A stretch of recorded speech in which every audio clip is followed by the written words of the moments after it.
ఏదో అమరావతి మునిగిపోయిందంట, వీళ్ళని ముంచాలు తీసుకొచ్చి అక్కడ. అప్పుడే బుద్ధి వస్తుంది వీళ్ళకి. అమరావతి మునిగిపోయింది ఎవరు చెప్పాడు మీకు? లేకుంటే అక్కడనే పోడ్చాల వీళ్ళ శ్మశానం అన్నారు, అక్కడనే పోడ్చాల. అప్పుడే బుద్ధి వస్తుంది. మనుషులకు బుద్ధి జ్ఞానం ఉండాలి. ప్రజాహితం కోసం పనిచేయాలి. దుర్మార్గంగా మహాడే కార్యక్రమాలు చేస్తున్నారు. ఎడారంటారు. ఎడారండి అమరావతి? ఇంకా సిగ్గు రాలేదు మీకు? అంటే ప్రజలు వింటారు కాబట్టి ఎదురుదాడి చేస్తారా మీరు? ఎన్ని రోజులు ఎదురుదాడి చేస్తారు? ఎదురుదాడి చేస్తే ప్రజలే చూసుకోవాల్సిన అవసరం ఉంది. ఇలాంటి వాళ్ళని సంఘ బహిష్కరణ చేయాల్సిన అవసరం ఉంది.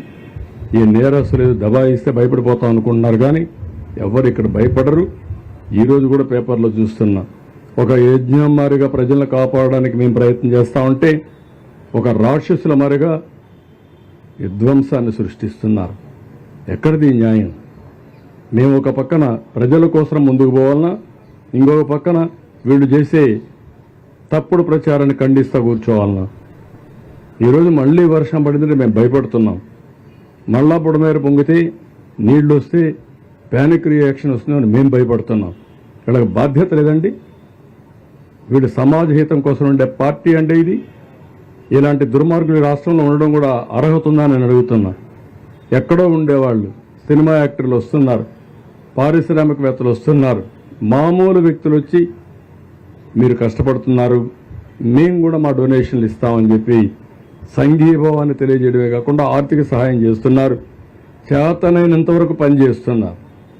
ఇప్పుడు ఎంప్లాయీస్ని పిలవలేదు, వాళ్లే వచ్చారు. అది వాళ్ళ స్ఫూర్తి. ఇది ప్రజల స్ఫూర్తి.